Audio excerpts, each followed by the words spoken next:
बिस्मिल्लाहिर्रहमानिर्रहीम अल्लाहुम्मा सल्ली अला मुहम्मद व अला आलि मुहम्मद अल्लाहुम्मा इग़फिर लिी वरहमनी वाहदिनी वआफ़िनी वरज़ुक़नी। अस्सलामु अलैकुम to all of you, hope so you are fine and doing very well. तो आज जो है हम अपना रिप्रोडक्टिव सिस्टम को वाइंड अप करने जा रहे हैं, जो कि रिप्रोडक्टिव सिस्टम की फार्मा से रिलेटेड आखिरी वीडियो होगी। और इंशाल्लाह इसके बाद जो है इसी वीडियो के साथ जो है मैं आपको एमसीक्यूज प्रैक्टिस का लिंक भी शेयर कर दूंगा, ताकि आप जैसे ही सिस्टम को वाइंड अप करो तो आप साथ में इसकी जो है प्रैक्टिस भी कर सको कि आप कितने पानी में हो। ठीक है, साथ ही आपको रिजल्ट भी मिल जाएगा उसका, जब आप उसको सबमिट कर दोगे ना तो आपको जो है वो रिजल्ट भी मिल जाएगा। तो स्टार्ट करते हैं अपनी वीडियो। सबसे पहले हम पढ़ेंगे गोनेडोट्रोपिन रिलीजिंग हार्मोन एनालॉग्स। ठीक है तो इसमें जो ड्रग्स आपने याद रखेंगे वो सबसे पहले तो लियो प्रोलाइड। ठीक है, द सेकंड वन जो आपने याद रखेंगे दैट इज गोजरलिन। ठीक है अब ये जो लियोप्रोलाइड है और गोजरलिन है, इनके दो फंक्शन है। ठीक है, ये दो तरह से इसका मैकेनिज्म ऑफ एक्शन है। ठीक है, the first one is it is act as agonist and the second mechanism is it is act as antagonist. ठीक है, और भी ड्रग्स हैं लेकिन आपने इसको इन दोनों को नहीं बोलना। लियोप्रोलाइड एंड गोजरलिन आर द जीएनएरएच एनालॉग। ठीक है, अब ये एगोनिस्ट कब एज एगोनिस्ट कब काम करेगा? ये एज एगोनिस्ट जो है वो ड्यूरिंग द, जब हम किसी पेशेंट को जो है पल्सटाइल फैशन में जो है ड्रग देंगे, उस वक्त ये जो है एगनिस्ट एज एगनिस्ट काम करेगा। ठीक है, और एंटागनिस्ट कब काम करेगा? जब हम किसी पेशेंट को जो है वो कंटिन्यूसली जो है ये ड्रग देंगे। ठीक है, क्योंकि इसके दो तरह के मैकेनिज्म है, तो इस वजह से हम जो इस ड्रग को जो है दो दो तरह से यूज कर सकते हैं। एज एगनिस्ट भी यूज कर सकते हैं और एज एंटागोनिज्म यूज कर सकते हैं। ठीक है, अब हम एज एगनिस्ट कब यूज कर सकते हैं? तब जब पेशेंट में जो है, जारी बात है, हमने इसका एगनिज्म करवाना है। ठीक है, ताकि बॉडी में जो है वो एस्ट्रोजन इन फीमेल और in case of male testosterone increase हो, तो वो एगनिज्म एज एगनिज्म काम करेगा तो ही बढ़ेगा ना। तो दैट मींस कि अगर तो मेल या फीमेल को इनफर्टिलिटी है, उसमें जो है हम जो है एज एगनिज्म फर्स्टाइल फैशन में जो है वो इस ड्रग को दे सकते हैं। ठीक है, दूसरी बात, अगर प्रेगनेंसी को हमने मेंटेन रखना है तो एस्ट्रोजन वगैरह को प्रोड्यूस होना पड़ेगा, तो हमने प्रेगनेंसी में भी जो है पल्सटाइल फैशन में इसको दे सकते हैं। ठीक है, अब ये एज एंटागोनिज्म कैसे काम करता है? एज एंटागोनिज्म कंटिन्यूसली जब हम देंगे तब काम करता है। इसके पीछे एक साइकोलॉजी है कि फीडबैक मैकेनिज्म को आप समझ लो।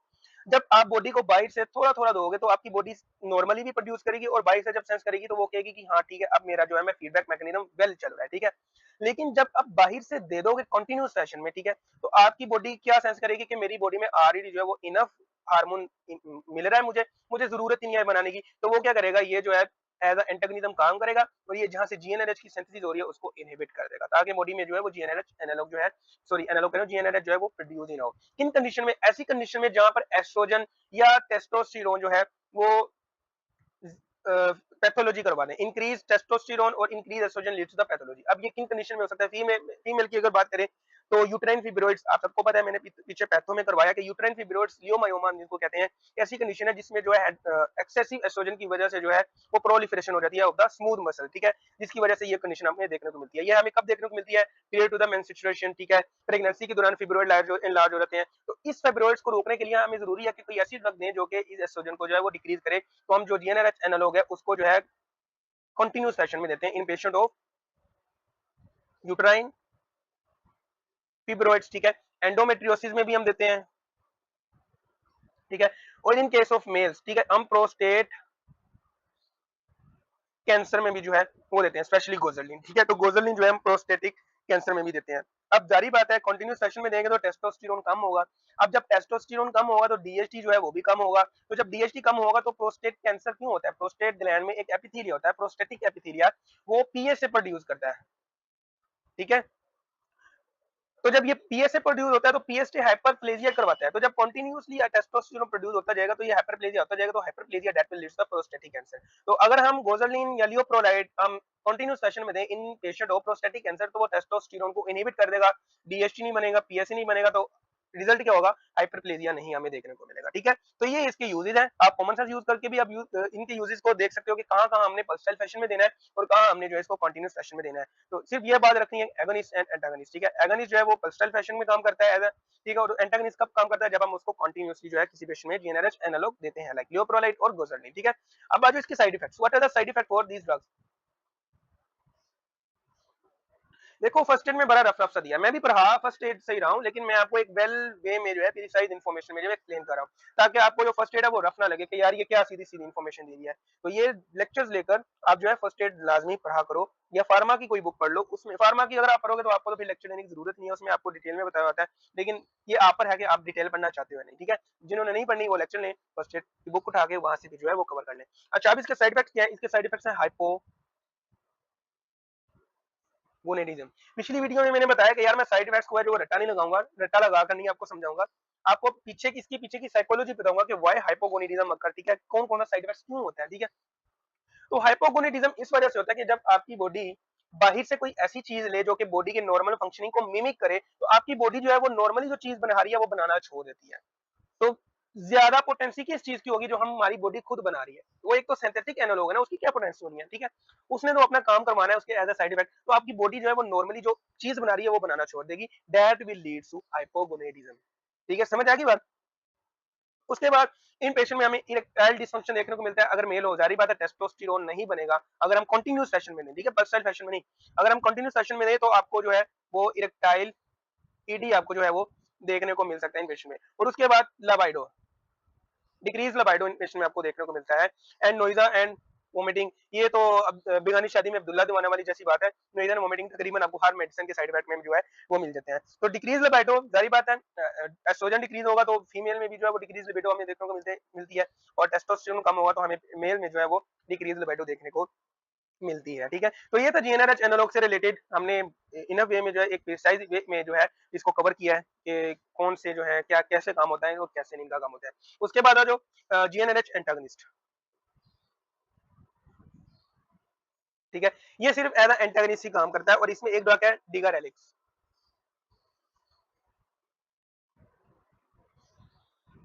ठीक है।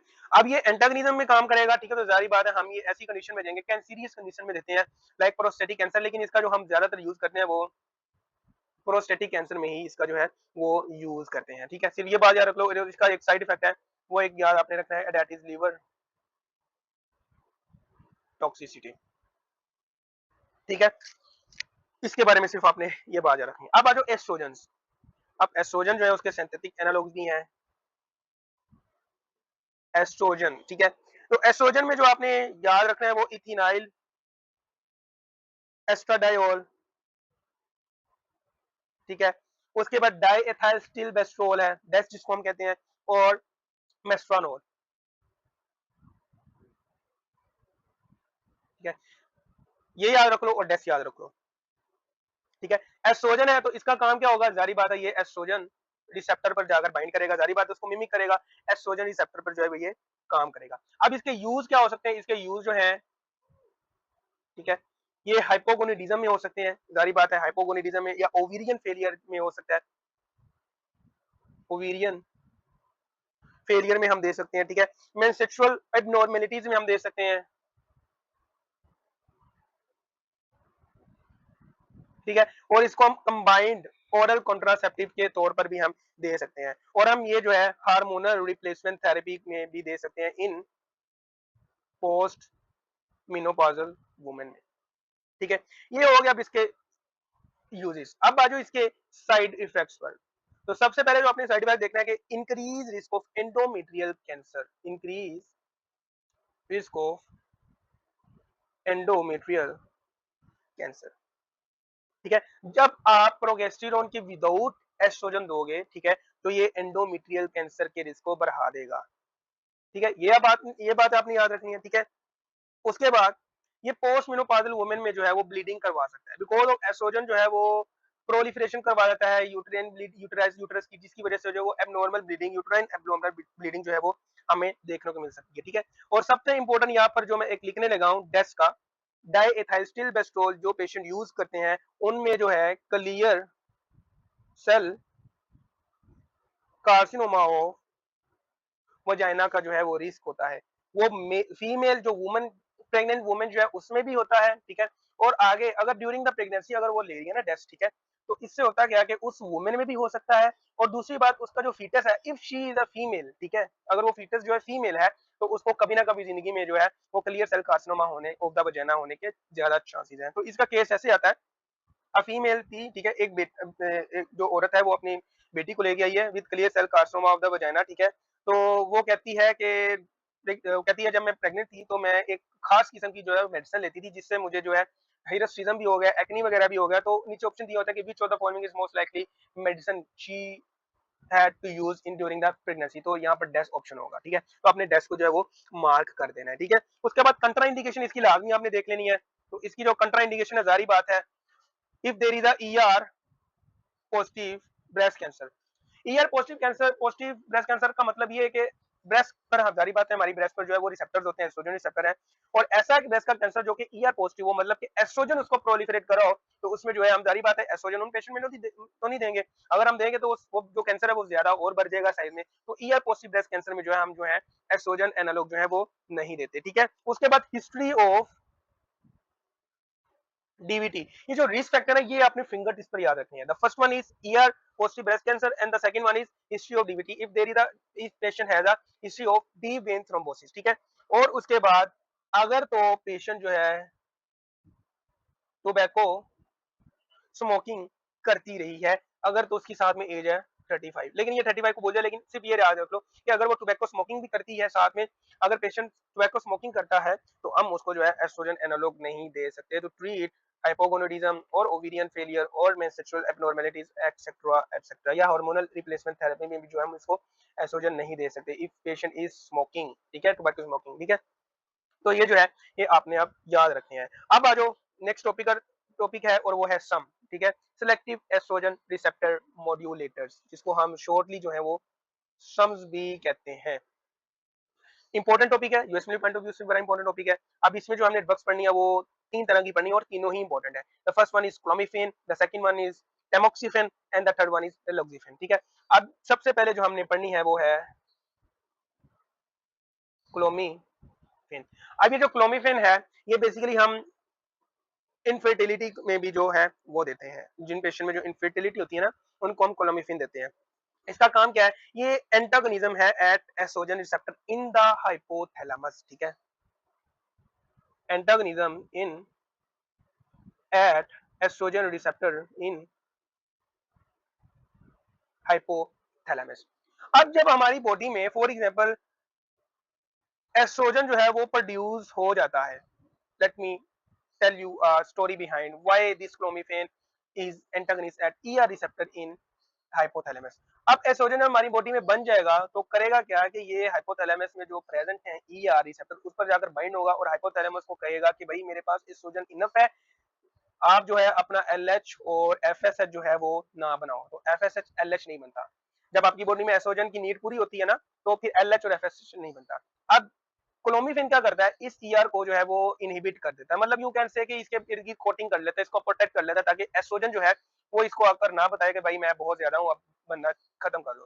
तो क्या होगा कि हाइपोथैलेमस सेंस नहीं कर पाएगा एस्ट्रोजन को, तो वो क्या करेगा, वो एलएच को जो है और एफएसएच को जो है वो बढ़ाता जाएगा, ठीक है। तो जब एलएच एफएसएच बढ़ेंगे फीमेल में तो वो ओवुलेशन करवाएंगे, वो उसकी जो फॉलिकल स्टिमुलेटिंग हार्मोन है मेच्योरेशन ऑफ द फॉलिकल करवाएंगे, तो दैट मींस के फर्टिलिटी को इंक्रीज करेंगे। अगर मेल की बात करें तो एफएसएच एलएच जो है वो टेस्टोस्टेरोन की सिंथेसिस को बढ़ाएंगे, इंक्रीज करेंगे, तो टेस्टोस्टेरोन जो है वो स्पर्मेटोजेनेसिस करवाएगा आगे। तो दैट मींस के क्लोमिफेन जो है वो हम जो है मोस्टली जो है वो क्या कहते हैं, हम जो है इनफर्टिलिटी को ट्रीट करने के लिए भी जो है वो देते हैं, ठीक है। उसके बाद इसके जो साइड इफेक्ट हो सकते हैं वो ये हो सकते हैं कि जब एस्ट्रोजन स्टॉप नहीं होता है, एलएच जो है वो जारी बात है एलएच जो है बनता रहता है, तो ये ओवरीज पर जो है काम करता रहता है, तो ओवरीज की जो है वो एनलार्जमेंट हो जाती है। एक ये बात होगी एनलार्जमेंट ऑफ द ओवरीज। दूसरी ये बात होगी कि ये फॉलिकल स्टिमुलेटिंग हार्मोन भी जो है ये भी बढ़ता जाता है। हो सकता है कि ये जो है वो बहुत ज्यादा फॉलिकल को जो है वो स्टिमुलेट करे और maybe there are chances of multiple pregnancy in those patient. देखो मैं साइड इफेक्ट को जो वो कंसेप्ट के साथ समझा रहा हूँ ताकि आपको समझ आ रहे कवाई जो क्लोमिफेन पेशेंट यूज करते हैं उन्हें मल्टीपल प्रेगनेंसी होने के ज्यादा चांसेस है, बिकॉज एफएसएच जो है वो कंटिन्यूस फैशन में रिलीज होता जाता है और हो सकता है कि वो ओवरीज में बहुत ज्यादा जो एक लिमिट में रिक्वायर्ड है फॉलिकल्स को स्टिमुलेट करना वो उससे ज्यादा स्टिमुलेट करे और एक से दो एग जो है वो मेच्योर एग जो है वो रिलीज हो ड्यूरिंग द ओवुलेशन। तो ये इसका एक साइड इफेक्ट आपको देखने को मिल सकता है, ठीक है। ये हो गया क्लोमिफेन सिट्रेट, इसको हम पूरा नाम ले तो इसको हम क्लोमिफेन सिट्रेट भी कहते हैं। ठीक है, लेकिन जो है बुक में जो है खाली क्लोमिफेन दिया हुआ है। अब आ जाओ टेमोक्सिफिन पर। अब ये जो टेमोक्सिफिन है ये दो तरह से काम करती है। It antagonist, it work as a antagonist at breast and it agonist at it act as agonist at uterus. ठीक है, और ये बोन पर भी जो है वो एज एगनिस्ट काम करता है। ठीक है, अब टेमोक्सिफिन जो है हम किन पेशेंट्स में दे सकते हैं एट ब्रेस्ट? सारी बात है, ये एंटागनिस्ट है तो दैट मींस कि ये हम जो है ईआर पॉजिटिव जो ब्रेस्ट कैंसर के पेशेंट है उनमें जो है ये ड्रग जो है वो दे सकते हैं। ठीक है, एक ये बात रखनी है और एक ये बात याद रखनी है कि it is used to prevent gynecomastia in patient who is going prostate cancer therapy.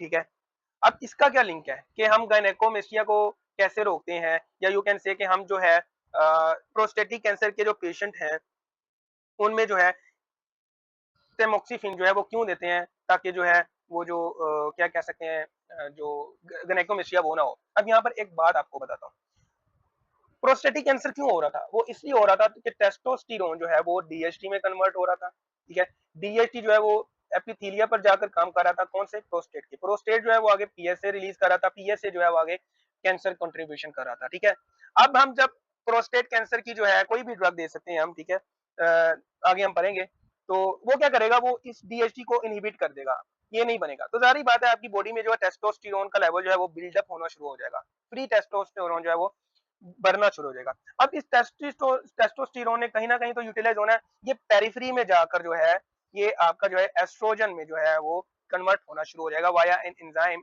5 alpha, sorry 5 कह रहा हूँ, एरोमेटेज एंजाइम। ठीक है, अब ये एस्ट्रोजन है, आपको पता है कि मेल में भी जो है ब्रेस्ट ग्लैंड्स होते हैं और वो भी एस्ट्रोजन सेंसिटिव होते हैं, तो जब एस्ट्रोजन बढ़ेगा तो ये क्या करेगा, ये ब्रेस्ट पर जाकर जो है काम करेगा और ये फिर जो है वो ये गायनेकोमेस्टिया करवाएगा। तो दैट्स वाई हम टेमोक्सिफिन जो है वो यूज करते हैं इन पेशेंट में जो कि प्रोस्टेटिक कैंसर के पेशेंट होते हैं, वो अगर थेरेपी ले रहे हैं। तो ये मैंने कंसेप्ट बता दिया आपको कि वाई गायनेकोमेस्टिया को अवॉइड करने के लिए जो है हम टेमोक्सिफोन यूज करते हैं in patient of who are going for prostatic cancer therapy. तो ये सारी कहानी है कि हम टेमोक्सिफिन जो है इन पेशेंट में जो है वो क्यों यूज करते हैं। लेकिन एक बात ये याद रखिएगा, साइड इफेक्ट इसका जो मोस्ट इंपोर्टेंट जो है वो ये है कि एंडोमेट्रियल कार्सिनोमा करवा देता है because of it is agonist at uterus and bone also. तो ये हो गया टोमोक्सिफिन, इसके हमने यूजेस भी पढ़ लिए। ठीक है, ईआर पॉजिटिव ब्रेस्ट कैंसर है उसमें हम यूज करते हैं। ठीक है, और ये हम मेल्स में यूज करते हैं to inhibit the chances of और to reduce the chances of gynaecomastia by inhibiting the oestrogen receptor at breast because of free test. तो जब हम थेरेपी देंगे, मैंने सारी कहानी आपको बता दी, मुझे दोबारा बताने की जरूरत नहीं है। ठीक है, अब आ जाओ रिलोक्सिफिन, द वंडरफुल ड्रग। ठीक है, अब ये जो रिलोक्सिफिन है ये एंटागनिस्ट एट ब्रेस्ट है। ठीक है,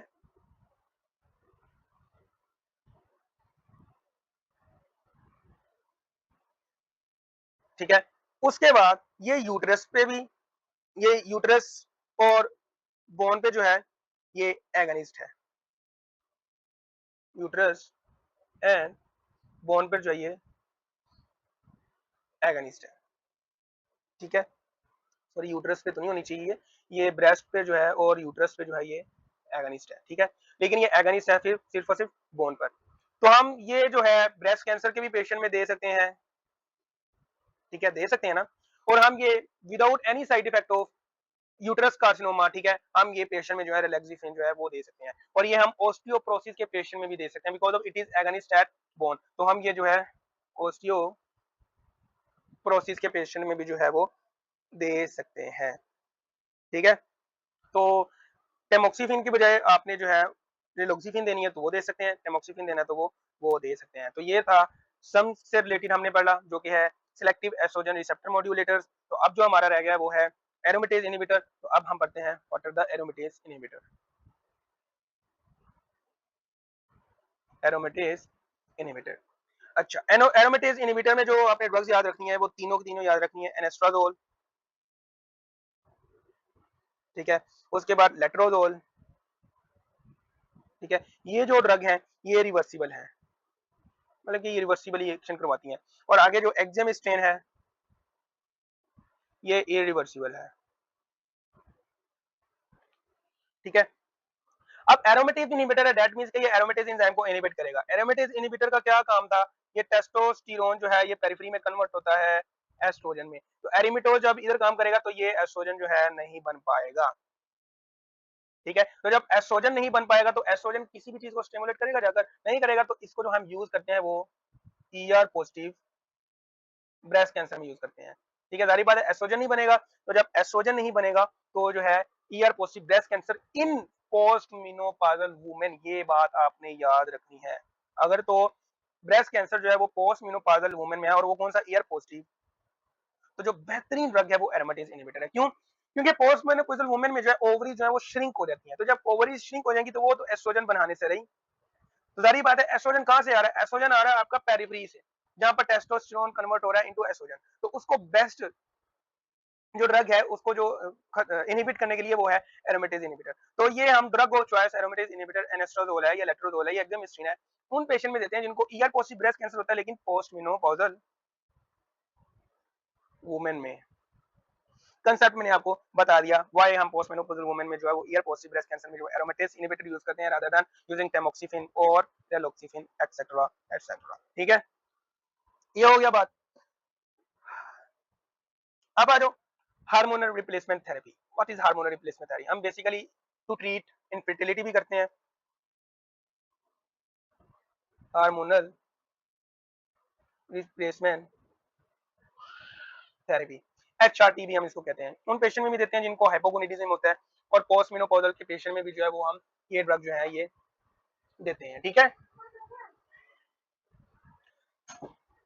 अब जब पोस्ट मेनो, आप सबको पता है कि एस्ट्रोजन जो है ये क्या करता है, ये एस्ट्रोजन जो है नॉर्मली जो है ये फीमेल में बड़ा कारआमद होता है, ये आपके एचडीएल को जो है वो इंक्रीज करता है, ठीक है। और एस्ट्रोजन का एक काम ये भी है कि ये हाइपोथैलेमस में जो टेम्परेचर सेट पॉइंट है ना उसको डाउन कर देता है, ठीक है, थोड़ा सा लो कर देता है, ताकि ये कह लो कि ये टेम्परेचर को डाउन करता है एस्ट्रोजन, ठीक है, as compare to progesterone. Progesterone जो वो टेम्परेचर को जो है वो इंक्रीज करता है, ठीक है। अब एक पेशेंट आया है, ठीक है, मेनोपॉजल सिम्टम्स के साथ। अब मेनोपॉजल सिम्टम कौन कौन सी पेशेंट में देखने को मिलती है, हमें हॉट फ्लैशेस देखने को मिलते हैं, ठीक है। और उसके बाद वजाइनल एट्रोफी, जारी बात है हमें देखने को मिलती है पेशेंट में वजाइनल एट्रोफी। अब ये हॉट फ्लैशेस हमें क्यों देखने को मिलते हैं, बिकॉज ऑफ एस्ट्रोजन जो आपके हाइपोथैलेमस में जो है वो टेम्परेचर पॉइंट को जो है वो सेट किया हुआ था लो पे, अब एस्ट्रोजन है ही नहीं। जब एस्ट्रोजन है ही नहीं तो वो जो टेम्परेचर सेट पॉइंट था एक, ठीक है, तो वो नहीं रहेगा, दैट मींस कि वो अब जो है वो अप हो जाएगा, जिसकी वजह से इन पेशेंट में जो आपको हॉट फ्लैशेस देखने को मिलते हैं, ठीक है। और इन पेशेंट में जारी बात है एस्ट्रोजन नहीं होगा तो ऑस्टियोप्रोसिस भी हमें देखने को मिलेगा, ठीक है, because of that decrease estrogen जो है वो ऑस्टियोक्लास्ट एक्टिविटी को जो है वो डिक्रीज करता है, सॉरी डिक्रीज करता है, ठीक है। ऑस्टियोक्लास्ट एक्टिविटी को इंक्रीज करता है, डिक्रीज नहीं करता, इंक्रीज करता है। तो ऑस्टियोक्लास्ट एक्टिविटी इंक्रीज होगी तो आपकी जो है वो ऑस्टियोप्रोसिस जो है वो होगी, ठीक है। उसके बाद इसके बाद ये आपने ये बात याद रखनी कि एस्ट्रोजन जब वुमेन में पोस्ट मीनोपॉज हो जाता है तो उनमें कार्डियोवास्कुलर इवेंट के चांसेस जो है वो इक्वल टू मेल हो जाते हैं, बल्कि ज्यादा ही हो जाते हैं, बिकॉज ऑफ एचडीएल जो है वो सीरियस एचडीएल की जो एक्स्ट्रा मैन्युफैक्चरिंग थी या उसका जो एक्स्ट्रा इम्पैक्ट है एस्ट्रोजन का उस पर जो है वो टोटली खत्म हो जाता है। दूसरी बात यह है कि अगर हम हार्मोनल रिप्लेसमेंट थेरेपी जो है वो अनपोजली दें, ठीक है, मतलब कि वो हम देते रहे तो आपका जो एस्ट्रोजन जो है वो जहां पर उसने काम करना होता है एंडोमेट्रिया में, वो अब तो वो काम का नहीं रहा, तो वो फिर जो है वो increase risk of endometrial cancer करवा देगा, increase risk of endometrial cancer करवा देगा, ठीक है। इसलिए हमने हार्मोन रिप्लेसमेंट थेरेपी के साथ एस्ट्रोजन के साथ जो है वो प्रोगेस्टिन भी लेना होता है, ताकि जो प्रोगेस्टिन जो है ये एंडोमेट्रियल कार्सिनोमा को होने से बचाए, ठीक है। ये हो गया हार्मोनल रिप्लेसमेंट थेरेपी। अब आ जाओ व्हाट इज प्रोगेस्टिन, ठीक है, व्हाट आर द प्रोगेस्टिन।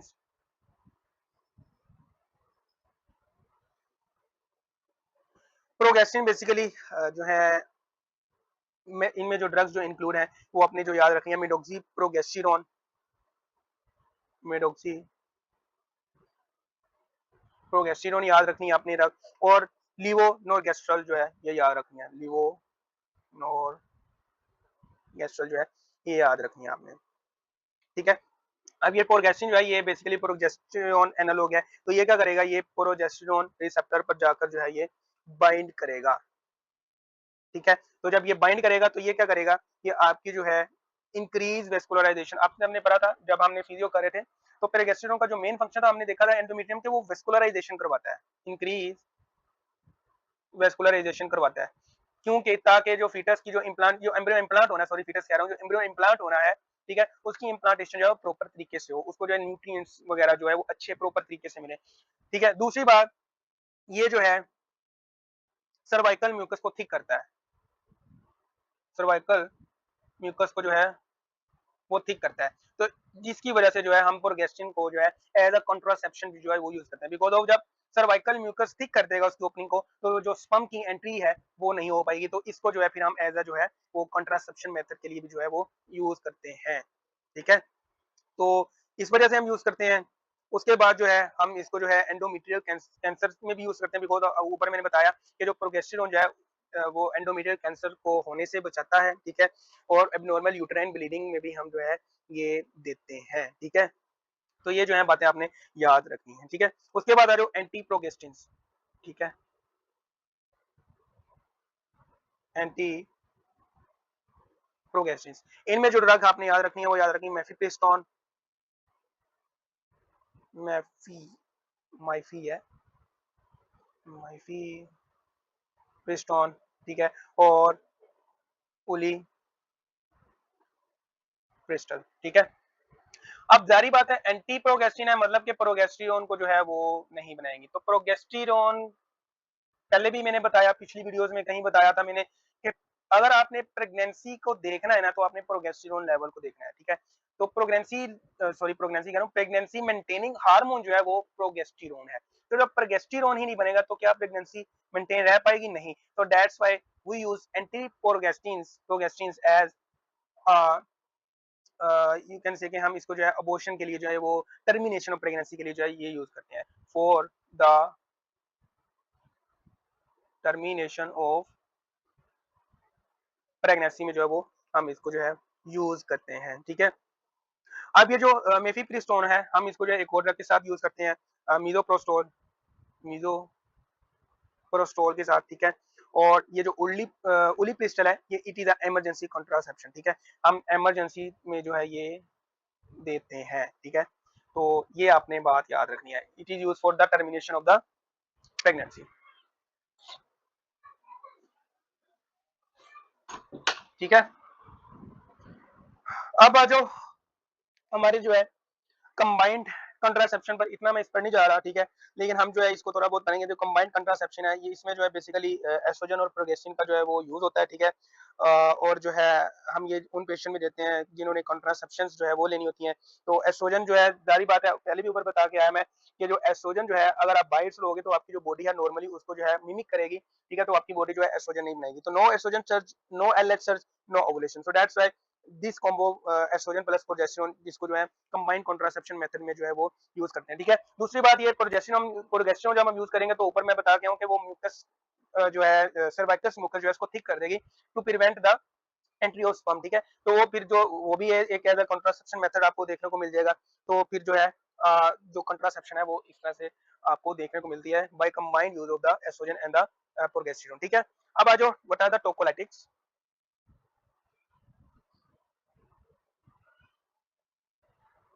ठीक है। तो टोकोलाइटिक्स वो एजेंट होते हैं जिनमें जो हमने यूट्रस को जो है वो रिलैक्स करना होता है, टू रिलैक्स द यूट्रस। ठीक है। अब इनमें जो ड्रग्स इंक्लूड है वो ट्रिब्यूटालिन है, गीटा एगनिस्ट होता है ये, ट्रिब्यूटालिन। ठीक है। उसके बाद नेफिडिपिन है। ठीक है। उसके बाद जो है इंडोमेथासिन है।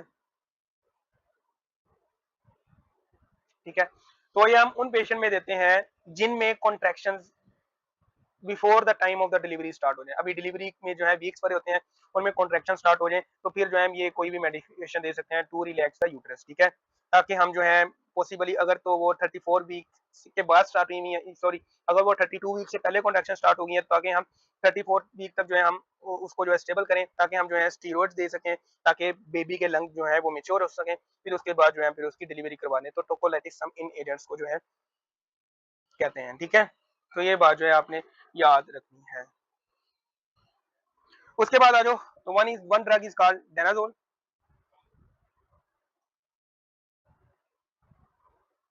ठीक है।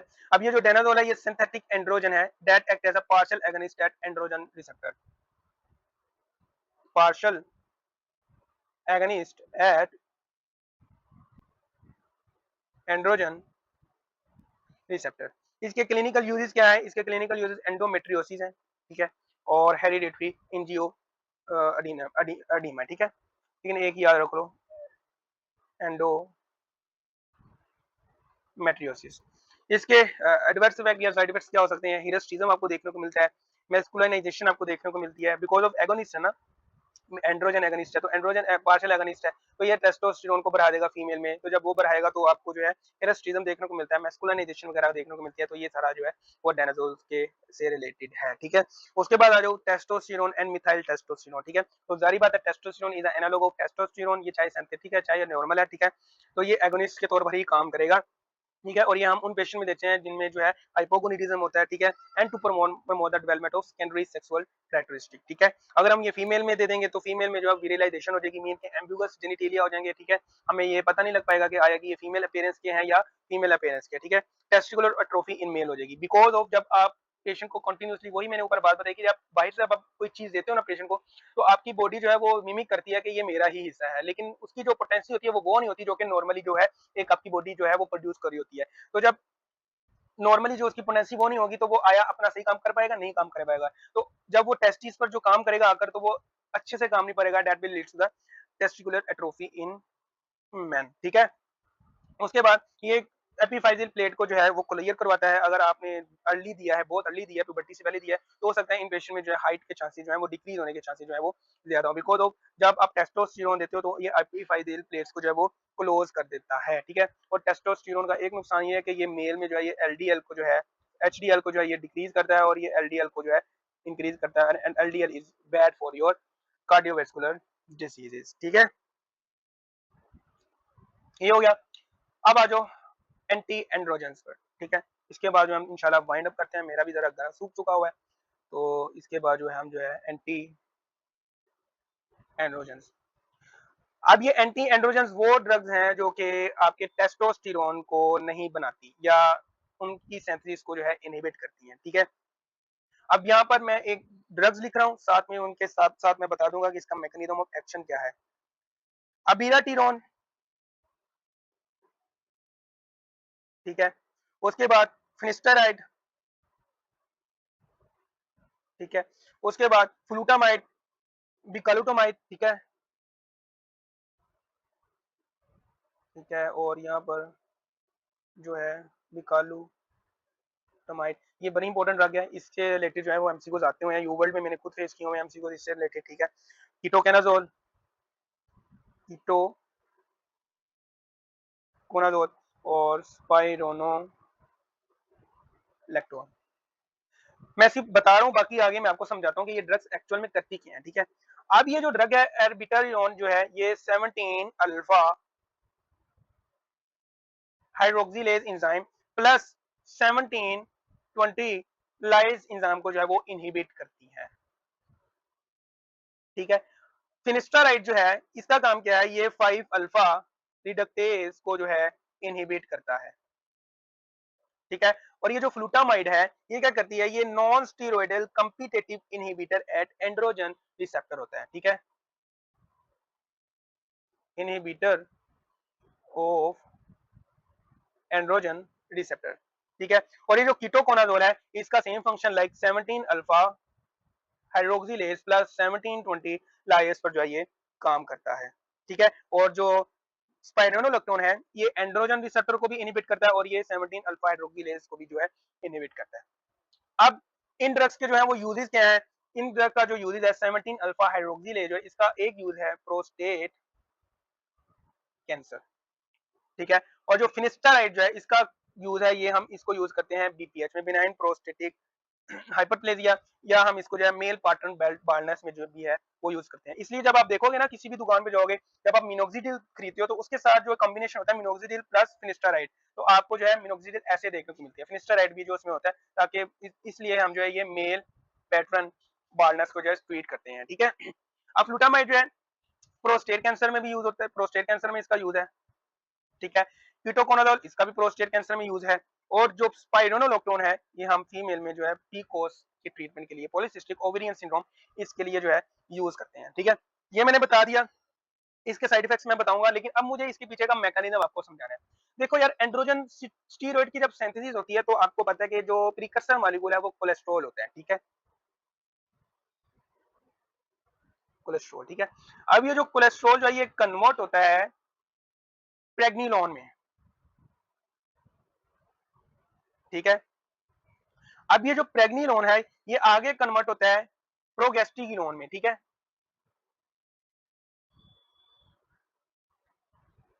ठीक है। अब ये जो प्रेग्निलॉन है ये आगे फर्दर कन्वर्ट होता है इनटू, ये इसमें भी कन्वर्ट होता है, ठीक है, ये आगे इसमें भी कन्वर्ट है 17 हाइड्रोक्सी प्रेग्निलॉन, 17 हाइड्रोक्सी प्रेग्निलॉन, ठीक है।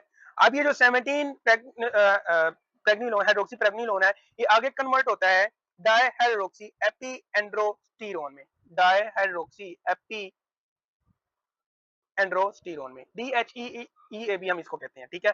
अब ये जो DHEA है ये कन्वर्ट होता है इनटू एंड्रोस्टेंडियोन में, एंड्रोस्टेंडियोन में, ठीक है। अब जब ये एंड्रोस्टेंडियोन में कन्वर्ट होता है, ठीक है, तो ये आगे जो है ये एस्टिरोन में भी कन्वर्ट होता है,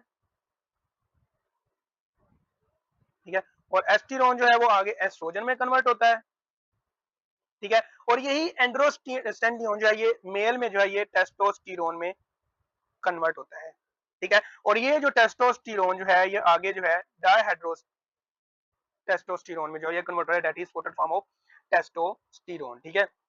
अब मैंने ये डायग्राम इतनी क्यों बनाई यार, अब ये जो प्रेग्निलोन है इसको कन्वर्ट करने के लिए एंजाइम रिक्वायर्ड होता है, दैट इज 17 हाइड्रोक्सिलेज, ठीक है।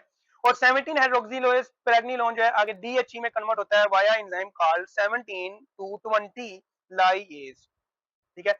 अब ऐसी ड्रग जो कि इसको भी इनहिबिट कर दे, इसको भी इनहिबिट कर दे, क्या वो 17 हाइड्रोक्सी प्रेग्निलोन बनाएगी या डीएचईए बनाएगा? नहीं बनाएगा, ठीक है। तो जब वो नहीं बनाएगा तो आगे जो है वो आगे फर्दर जो है वो नहीं बनेंगे मॉलिक्यूल्स, ठीक है। अब ये प्रेग्निलोन जो है आगे जब प्रोगेस्टेरोन में कन्वर्ट होता है, सॉरी यहाँ पर प्रोगेस्टेरोन होना चाहिए, ठीक है। एक इसका मैकेनिज्म ये भी है कि ये प्रेग्निलोन जो है आके खाली 17 हाइड्रोक्सी प्रेग्निलोन में कन्वर्ट नहीं होता, ये प्रोगेस्टेरोन में भी कन्वर्ट होता है, ठीक है। अब ये जो प्रोगेस्टेरोन है ये आगे जा सकता है, ठीक है, आगे जाकर जो है ये हाइड्रोक्सी प्रोगेस्टेरोन बनाएगा, ठीक है, वाया एंजाइम कॉल्ड 17, यही 17 अल्फा हाइड्रोक्सिलेज, ठीक है, सेम एंजाइम 17 अल्फा हाइड्रोक्सिलेज। अब ये हाइड्रोक्सी प्रोगेस्टेरोन हो गया, हाइड्रोक्सी प्रोगेस्टेरोन जो है ये आगे बनाएगा एंड्रोस्टेंडियोन, फिर वही सारी कहानी, ठीक है। अब ये जो प्रोगेस्टेरोन है ये आगे डीऑक्सीकोर्टिसोन भी बनाता है, ठीक है, डीऑक्सीकोर्टिसोन भी बनाता है। अब ये डीऑक्सीकोर्टिसोन जो है ये आगे जाके एल्डोस्टेरोन बनाता है, ये मैं इसलिए बता रहा हूं ताकि आपको साइड इफेक्ट्स बता सकूं इस ड्रग के, ठीक है। ये बनाता है एल्डोस्टेरोन, आगे इसका प्रोडक्ट बनता है लेकिन मैं मेन प्रोडक्ट बता रहा हूँ एल्डोस्टेरोन, ठीक है। और एल्डोस्टेरोन का क्या काम था, एल्डोस्टेरोन का काम था कि ये जो है वाटर की रिटेंशन करता है, wire retention of the sodium, ठीक है। अब जब आप एक ड्रग यूज करते हो टू इनहिबिट दैट एंजाइम, कि आपने वो ड्रग किसके लिए यूज की है, प्रोस्टेट कैंसर के लिए, ताकि जो है आगे एंड्रोस्टेंडियोन जो है टेस्टोस्टेरोन में ना बने, ठीक है। ऊपर बता गया कि जो एक ड्रग एबिराटिरोन है, ठीक है, या फिर कीटोकोनाजोल है, ये ड्रग जो है ये इस पर काम करती है, ठीक है। तो जब ये इस पर काम करेंगी तो आगे टेस्टोस्टेरोन बनेगा नहीं बनेगा, ठीक है। यहाँ पर ये काम करा प्रोगेस्टेरोन हाइड्रोक्सी प्रोगेस्टेरोन में कन्वर्ट नहीं होगा तो ये भी एंड्रोस्टेरोन कन्वर्ट नहीं होगा, एस्ट्रोन में भी नहीं कन्वर्ट होगा, आगे जो है फिर एंड्रोस्टेरोन जो है वो टेस्टोस्टेरोन में कन्वर्ट नहीं होंगे। तो प्रोस्टेट कैंसर क्यों होता है, टेस्टोस्टेरोन की वजह से, तो टेस्टोस्टेरोन नहीं बनेगा। अब इसके साइड इफेक्ट क्या हो सकते हैं इस ड्रग्स के, जो कि हमने 17 अल्फा हाइड्रोक्सिलेज पर है, वो ये हो सकता है हाइपरटेंशन, ठीक है। अब हाइपरटेंशन क्यों होगा, हाइपरटेंशन इसलिए होगा कि जब आपने इस एंजाइम को जो है वो इनहिबिट कर दिया है, अब ये इस मॉलिक्यूल ने आगे जाना है, कहीं ना कहीं तो जाना है। अब ये जो मॉलिक्यूल है ये प्रोगेस्टेरोन में तो कन्वर्ट हो जाएगा, लेकिन यहाँ पर ये एंजाइम जो है इनहिबिट है, ये आगे हाइड्रोक्सी प्रोगेस्टेरोन में नहीं बन पाएगा। अब ये जो प्रोगेस्टेरोन है इसने आगे फर्दर कन्वर्ट हो जाना है डीऑक्सीकोर्टिजोन में, और डीऑक्सीकोर्टिजोन ने एंड प्रोडक्ट बनाना अपना एल्डोस्टेरोन, और जो एल्डोस्टेरोन का हमने फंक्शन बना था वो क्या था कि वो सोडियम और वाटर की रिटेंशन करवाता है। तो जब सोडियम और वाटर की रिटेंशन हो जाएगी तो ultimately leads to the hypertension. तो इस ड्रग का ये साइड इफेक्ट होता है। ये मेरी कोशिश थी। आप फर्स्ट एड पढ़ोगे, आपके फर्स्ट एड ने सिर्फ बताया होगा कि हाइपरटेंशन होता है, कैसे होता है वो स्टोरी मैंने आपको बता दिया कि इस तरह से ये जो है हाइपरटेंशन होता है। ठीक है, हाइपोक्लेमिया भी होता है, एल्डोस्टेरोन इंड्यूसिंग हाइपोक्लेमिया आपको देखने को मिलता है। ठीक है, और मिनरल कोर्टिकोइड एक्टिविटी, जारी बात है जो एल्डोस्टेरोन है मिनरल कोर्टिकोइड है, इसकी एक्टिविटी बढ़ जाती है तो आपको ये जो है सिम्टम साइड इफेक्ट जो है वो देखने को मिलते हैं। ठीक है, उसके बाद अब फिनिस्टाराइड जो है उसका काम क्या था, वो 5 अल्फा रिडक्टेज इनहिबिटर था जो कि टेस्टोस्टेरोन को जो है यहाँ पर जो है 5 अल्फा रिडक्टेज इनहिबिटर था, ये इनहिबिट हो गया है। फिनिस्टाराइड यहाँ पर काम करता है, तो जब यहाँ पर काम करता है तो टेस्टोस्टेरोन क्या करेगा, नहीं कन्वर्ट होगा इनटू डीएचटी। ठीक है, तो जब डीएचटी में कन्वर्ट नहीं होगा तो टेस्टोस्टेरोन तो बॉडी में मौजूद है, उसने कहीं ना कहीं तो यूटिलाइज होना है, वो पेरिफेरी में जब जाएगा तो वो आपके एस्ट्रोजन में कन्वर्ट होगा वाया एंजाइम एरोमेटेज। ठीक है, तो जब एस्ट्रोजन में कन्वर्ट होगा तो फिनेस्टराइड के पेशेंट जो पेशेंट जो है फिनेस्टराइड यूज करते हैं उन पेशेंट में गायनेकोमेस्टिया होने के चांसेस हो सकते हैं। तो gynaecomastia is the side effect of finasteride. ठीक है, सेक्सुअल डिसफंक्शन भी आपको इसमें देखने को मिल सकता है because of potent form of testosterone जो है वो इनहिबिट हुई भी है। ठीक है, ये जो बातें हैं ये सारा कुछ था जो मैंने आपको समझाना था, और यही बातें जो है आपने समझनी है। कीटोकोनाजोल में भी जो है वो गिनेकोमेस्टिया होता है जब हम उन पेशेंट में देते हैं because of this is also 17 alpha hydroxylase, तो टेस्टोस्टेरोन नहीं बनेगा, सारा कुछ नहीं बनेगा। ठीक है, उसके बाद जो है प्रोगेस्टेरोन बनेगा उसमें, तो वो जो प्रोगेस्टेरोन एस्ट्रोजन में कन्वर्ट होगा तो एस्ट्रोजन जो है वो आगे जो है गिनेकोमेस्टिया करवा देगा। जो 17, एक बार याद रखिएगा, जिस स्टीरॉइड सिंथेसिस के एंजाइम में अगर शुरू में 1 आता है तो वो जो है हाइपरटेंशन करवाएंगे ही करवाएंगे, आप इस तरह से याद रखो। और अगर एंड पर 1 आ रहा है तो वो विरिलाइजेशन करवाते हैं। ठीक है, फीमेल्स में। ठीक है, तो एक एंजाइम है 11 अल्फा हाइड्रोक्सिलेज।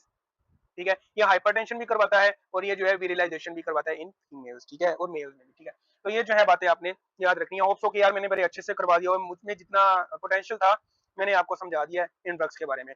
फर्स्ट एड में जाके आप पढ़ोगे तो आप सिर्फ रट्टा लगाओगे, इन चीजों को आप समझ नहीं पाओगे कि यार इसमें क्या चीज है। तो साइड इफेक्ट यार बोलने वाली चीज नहीं है, इनको जब आप एक ड्रग को जब आप अच्छे से कर लेते हो ना तो उस ड्रग का जो बेनिफिट होता है उसका उल्ट उसका साइड इफेक्ट होता है। ठीक है, तो आपने इस चीज को मद्देनजर रखकर जो है साइड इफेक्ट्स को देखना होता है। अब आ जाओ, हमारी 2 ड्रग्स रह गई हैं, टेम्सुलोसिन एंड द मिनोक्सिडिल। ठीक है, मिनोक्सिडिल को बेसिकली हम फिनिस्टरेट के साथ यूज करते हैं to treat the male partner जो बार्डनेस है उसके साथ। ठीक है, तो जो टेम्सुलोसिन है, जो टेम्सुलोसिन जो है it is a selective alpha 1 antagonist, selective alpha 1 antagonist. ठीक है, इन अ प्रोस्टेट।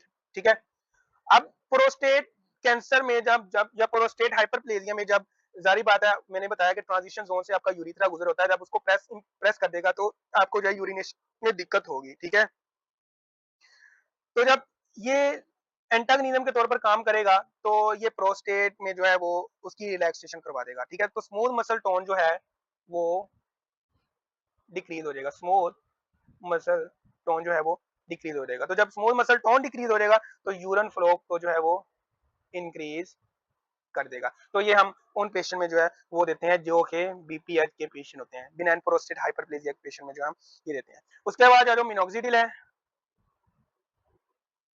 ठीक है, मिनोक्सिडिल जो है बेसिकली हम गंजे हजरात के लिए यूज करते हैं जिनको अपनी हेयर रिग्रेशन या जो इनके जो बाल गिरे होते हैं उनके लिए जो है ये लिक्विड फॉर्म में आता है। आई थिंक सो 5% की फॉर्म में आता है, ये 5% मिनोक्सिडिल प्लस फिनिस्टराइड आता है।